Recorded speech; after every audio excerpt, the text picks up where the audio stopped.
नमस्कार. BA भाग 2 राज्यशास्त्र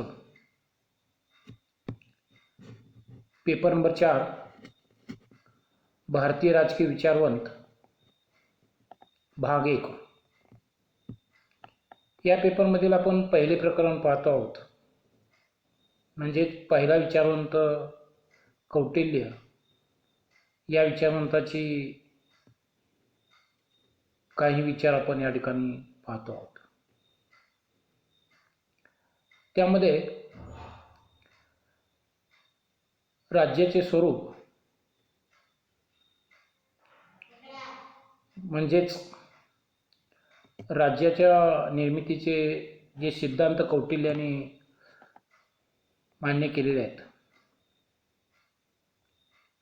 ते दोन सिद्धांत कौटिल्याने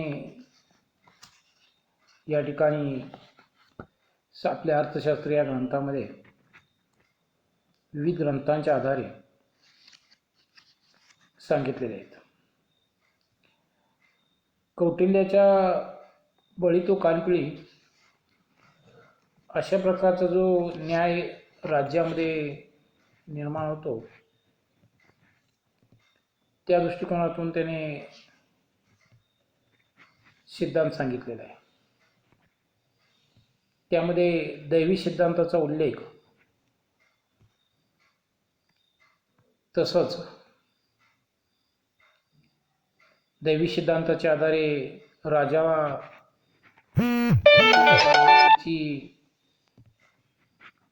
भूमिका त्यामध्ये मान्य केलेली दिसून येते. राजाला दैवत्वाचे स्थान देण्याची भूमिका दैवी सिद्धांतात त्या ठिकाणी मान्य केलेली दिसून येते. याशिवाय प्राचीन काळामध्ये जे काही अंदाधुंदी असणारी परिस्थिती निर्माण झाली होती, मत्स्य न्यायाप्रमाणे मोठा जो मासा आहे तो छोट्या माशाला गिळंकृत करतो किंवा जो सामर्थ्यवान आहे तो लहानांना गिळंकृत करतो, अशा प्रकारची जी भूमिका आहे त्यातून सुरक्षितता प्राप्त होण्यासाठी लोकांनी आपापसात एकत्र येऊन राजाबरोबर जो करार केला तो सामाजिक करार सिद्धांत कौटिल्याने मान्य केलेला आहे. यातील दुसरा भाग म्हणजे सप्तांग सिद्धांत. सप्तांग सिद्धांत याचा अर्थ राज्यासाठी आवश्यक असणारे 7 घटक कौटिल्याने सांगितले आहेत. कौटिल्याप्रमाणेच अनेक प्राचीन राजकीय विचारवंतांनी सप्तांग सिद्धांताची मान्य केलेली दिसून येते.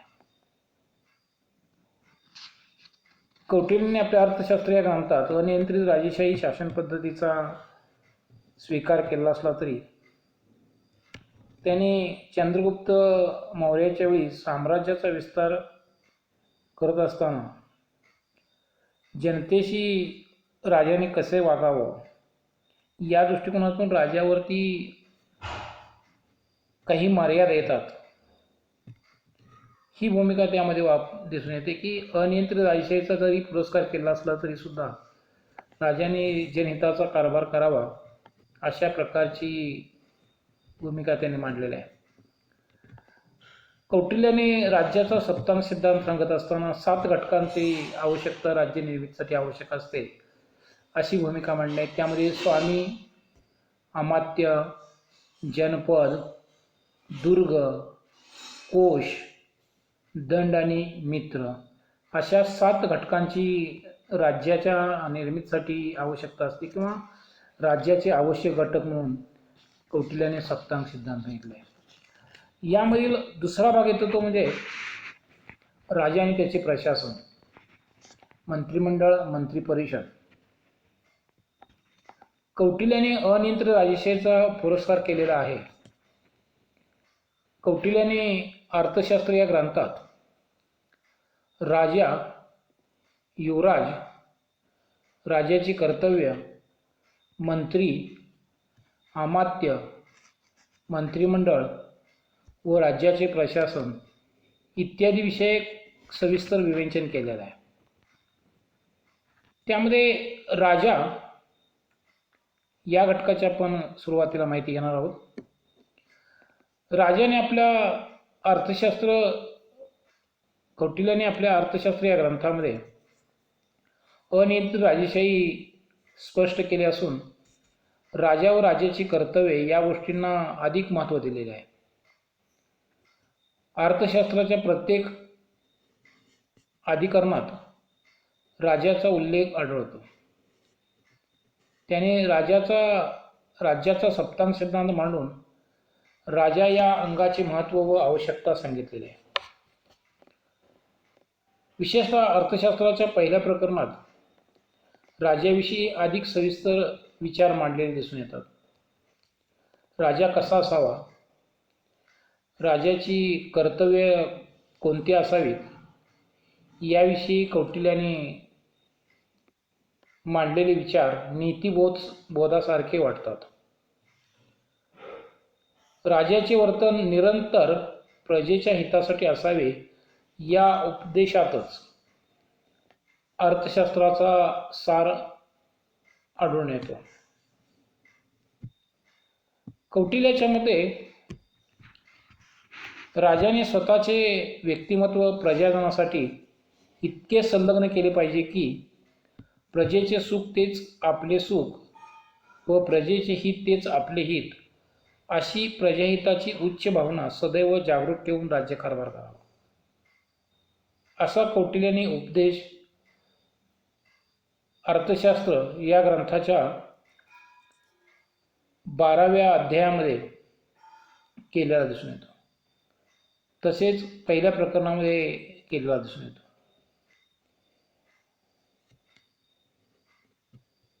कौटिल्याचा उपदेश जो आहे तो सदैव जनहिताच्या दृष्टिकोनातून राजाने कार्य करावं हा आहे. धर्माचे नियम म्हणजेच नैतिक वर्तनाचे नियम होय.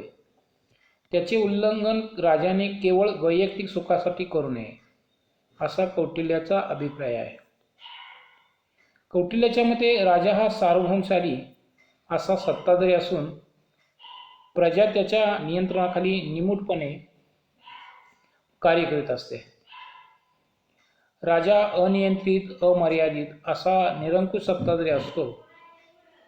कौटिल्याच्या मते राजाने दंडनीतीचा अभ्यास करून कर्तव्य कर्माची सदैव जाणीव ठेवली पाहिजे.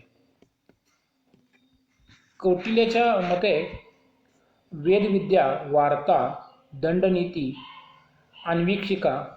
अन्वेषिका या 4 विद्यांचा अभ्यास करून राजाने त्या ज्ञानाच्या आधारे राज्यकारभार चालवावा. आज्ञाधारकता, अभ्यास, ग्रहणशक्ती, धारणशक्ती, विवेक, तर्कशक्ती आणि तत्व जाणणारी तैलबुद्धी असे गुण राजाच्या अंगी असतील तरच त्याच्या 4 विद्यांचा अभ्यास पूर्ण करता येईल.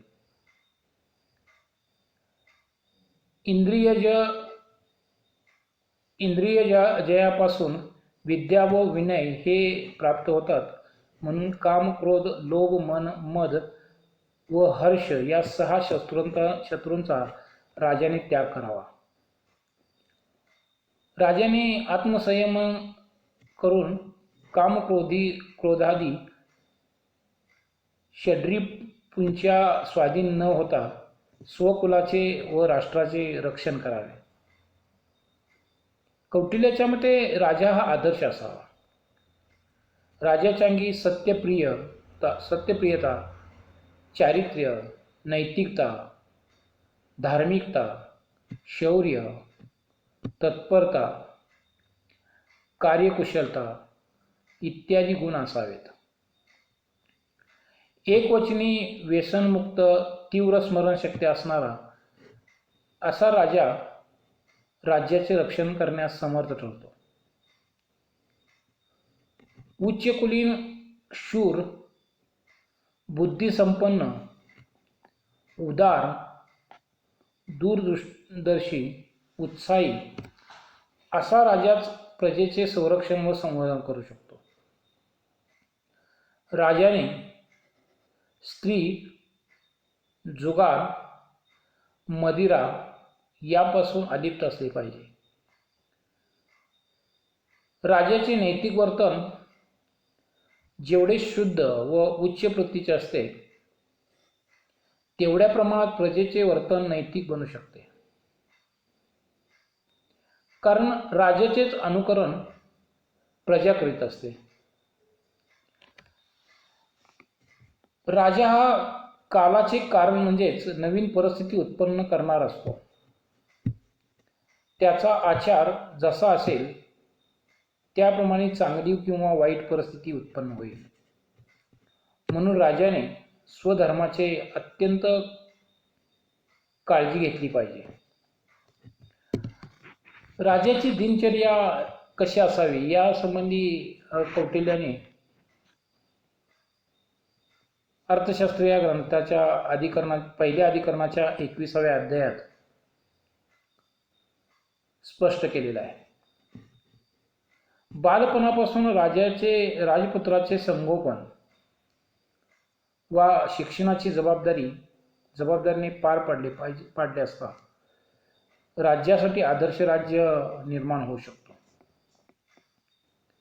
पुढे राजपदाची सूत्रे ताब्यात घेतल्यानंतर राजाने दिवस व रात्र यांचे 8 काल विभाग पाडून त्या विभागात पुढील कार्य करावीत असं कौटिल्याचं मत आहे. कौटिल्याने असं सांगितलं की राजाने दिवसाच्या पहिल्या भागात राज्यातील बंदोबस्ताची हालचाल व जमा खर्च ऐकावा. दुसऱ्या भागात प्रजेच्या तक्रारी ऐकाव्यात. तिसऱ्या भागात स्नान, भोजन व अभ्यास करावा. चौथ्या भागात वसुलीचा स्वीकार करावा व निरनिराळ्या खात्यावरील अध्यक्षांच्या भेटी घ्याव्यात. 5व्या भागात निरोप पाठवून मंत्री परिषदेची सल्लामसलत घ्यावी व गुप्तहेराने आणलेल्या महत्त्वाच्या बातम्या ऐकाव्यात.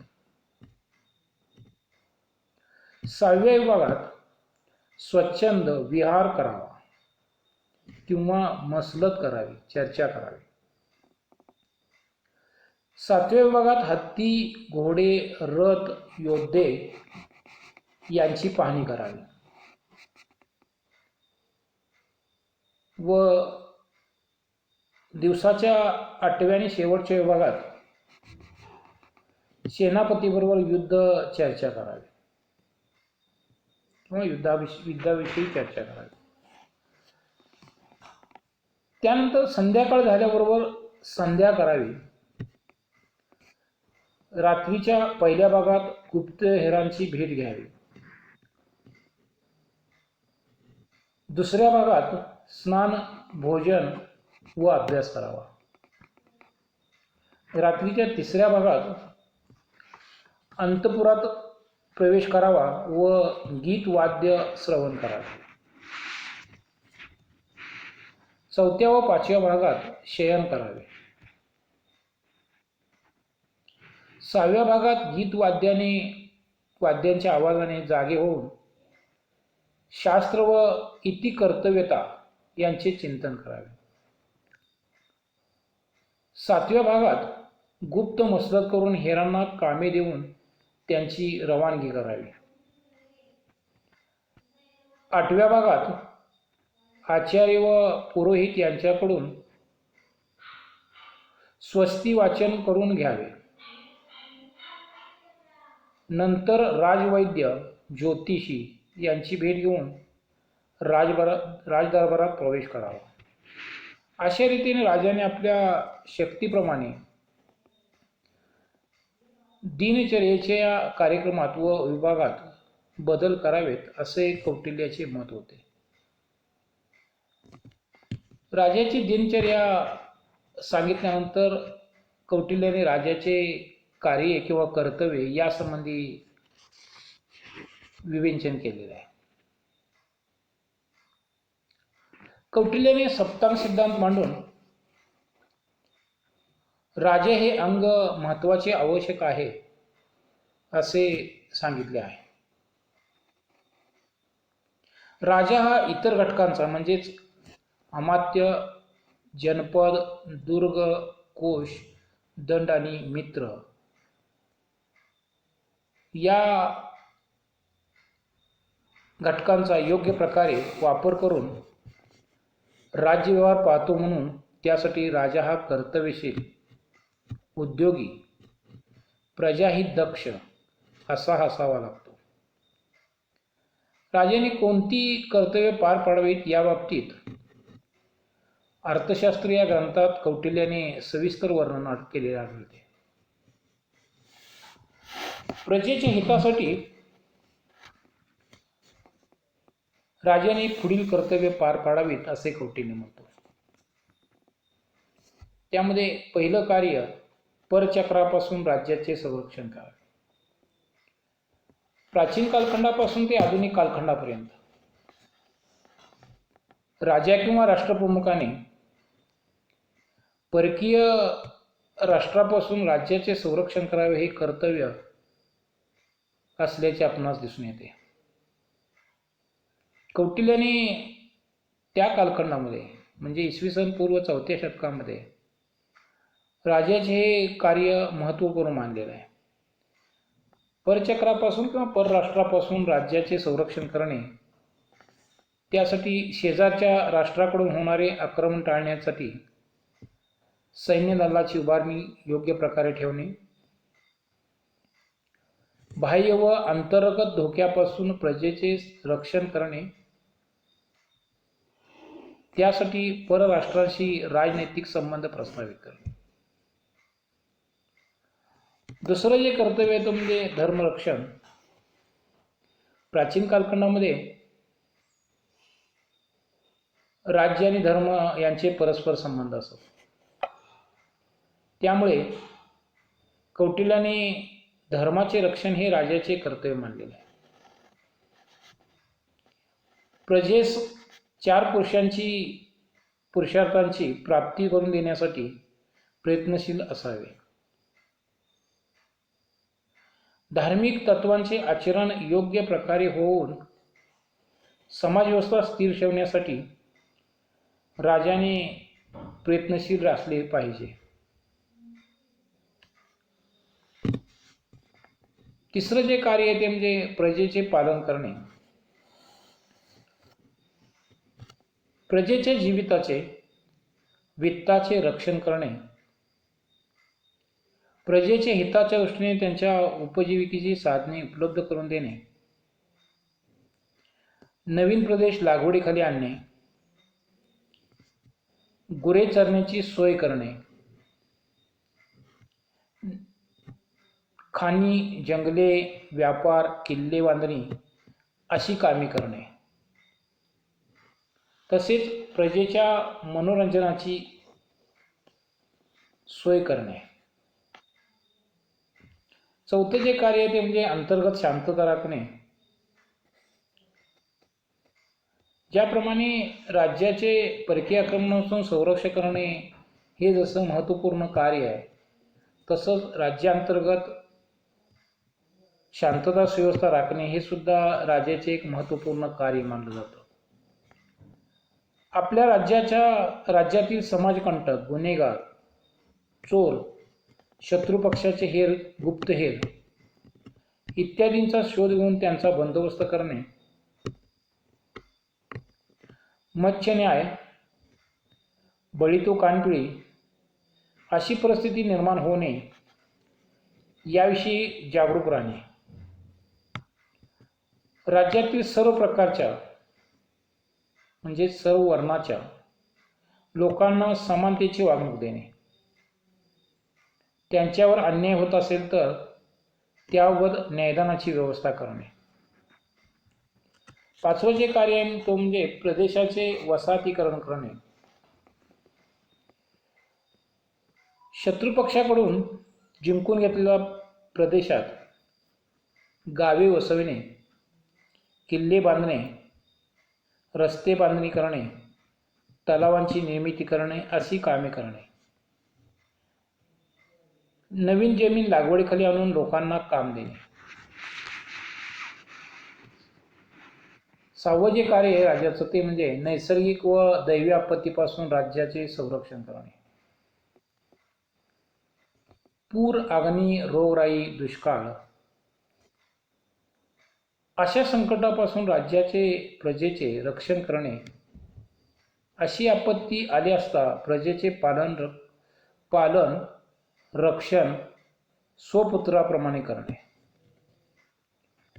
उंदीर, हिंस्र प्राणी, हिंस्र पशु, राक्षस इत्यादीपासून होणारा उपद्रव टाळण्यासाठी राजाने दक्षता घेतली पाहिजे असे कौटिल्यचे मत आहे.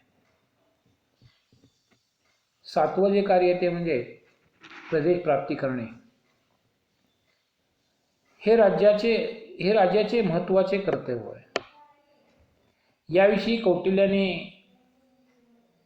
प्रकरण 13 मध्ये प्रदेश प्राप्ती करून राज्याचा विस्तार कसा करावा या संबंधी स्पष्टीकरण केलेले आहे. परराज्यावर आक्रमण करणे, नवीन प्रदेश जिंकणे, जिंकलेल्या प्रदेशाचे वसाहतीकरण करणे, नवीन प्रदेशात शांतता सुव्यवस्था प्रस्थापित करणे अशी कार्ये राजाने करावीत असं कौटिल्याचं मत आहे. 8वं जे कार्य राजाचं ते म्हणजे राज्य प्रशासन चालवणे. राज्याचा कारभार उत्तम प्रकारे चालवण्यासाठी राजाने अर्थव्यवस्था, व्यापार, मुलकी राज्यव्यवस्था, सैन्य व्यवस्था, महसूल वसुली इत्यादी प्रशासकीय व्यवस्था करावी. त्यासाठी मंत्री, अमात्य, अधिकारी वर्ग, नोकर वर्ग इत्यादींची नेमणूक करावी व त्यांच्यावर योग्य प्रकारे नियंत्रण ठेवून कार्य पार पाडावे. त्याचप्रमाणे 9वं जे कार्य आहे ते वर्णाश्रम धर्माचे पालन करणे.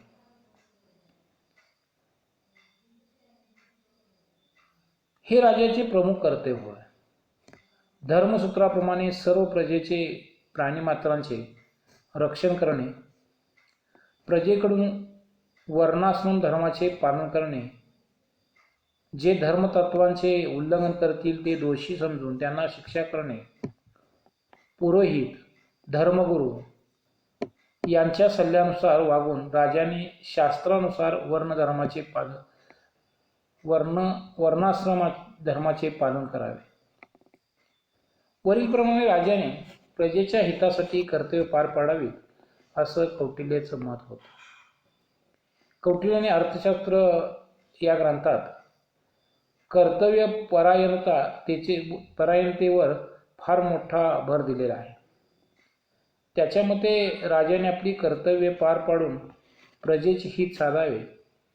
राजा हा उद्योगी, उत्साही, कर्तव्य तत्पर असेल तरच तो प्रजेचे हित साधू शकेल.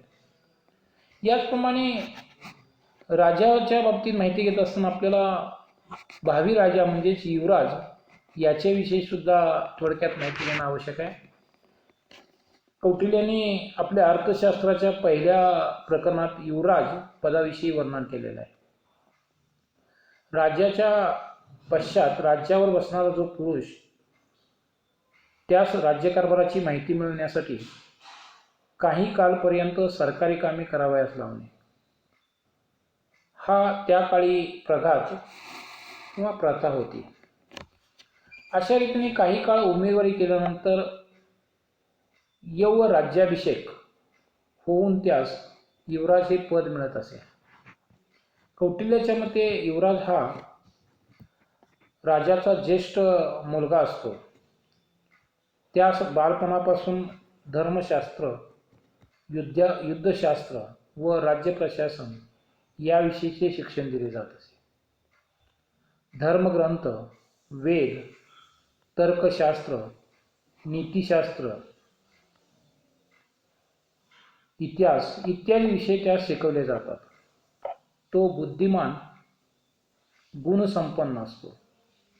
त्याला शिकवले असता तो धर्म व अर्थ या गोष्टी समजून घेतो व त्याप्रमाणे वागतो. म्हणून त्याला युवराज हे पद द्यावे. आज्ञापालन करणारा, धार्मिक, सत्यप्रिय, शूर अशाच पुत्राला राजाने युवराजपद द्यावे व आपल्या पश्चात त्या युवराजाला राजपद मिळावे अशी व्यवस्था करावी. कौटिल्याच्या मते राजाला काही वेळा स्वपुत्राकडून धोका असतो. अशा वेळी राजाने आत्मरक्षण करणे हिताचे ठरते. एकापेक्षा जास्त पुत्र असणाऱ्या राजाला त्याच्या मुलाकडून सत्ताप्राप्तीचा धोका पोचतो. म्हणून राजाने योग्य व लायक अशा राजपुत्राची युवराज म्हणून नेमणूक करावी व बाकीचे पुत्र वाममार्गी व दुर्वर्तनी असतील तर त्यांचा बंदोबस्त करावा. अशा प्रकारे कौटिल्याने राजा, त्याचे दिनचर्या, त्याची कार्ये आणि भावी राजा म्हणून युवराज यांची सविस्तर माहिती या ठिकाणी दिलेली आहे. त्यांनी यासंबंधी सम्राटाला मार्गदर्शन करण्याचे कार्य केलेलं आहे असं आपणास म्हणता येईल. अशा प्रकारे आपल्याला राजा याविषयीची माहिती थोडक्यात घेता आलेली आहे. त्यानंतर राजाचे प्रशासन हा भाग आपण पुढच्या तासाला सुरू करू. थांबूया, या ठिकाणी थांबतो. थँक्यू.